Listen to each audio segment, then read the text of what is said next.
Hey mga bro, welcome back to the channel. Ngayon, may napakalaking balita tayo na maglalagay sa Pilipinas sa mapa ng military innovation. Ang Air Force Research and Development Center ay nag-unveil ng kauna-unahang Philippine-made armed drone, ang Aerial Military Ordnance Carrier, AMOC. Ito ay isang malaking hakbang pasulong para sa ating defense capabilities, mga bro. Pero teka, meron pang isa. Kasama ng AMOC, meron din tayong Military Air Ordnance Inflictor, MAOI, ang kauna-unahang Philippine-made armed rotary wing drone. Ang mga development na ito ay hindi lang tungkol sa pagdagdag ng firepower, ito'y patunay ng ating lumalaking self-reliance sa defense technology. Isipin nyo, mga homegrown drones na nagpapatrolya sa ating kalangitan at nagpoprotekta ng ating mga teritoryo.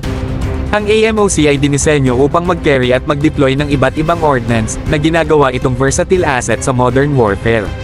Ang kakayahan nitong umatake mula sa himpapawid ay nagbibigay sa ating military ng significant edge sa parehong offensive at defensive operations.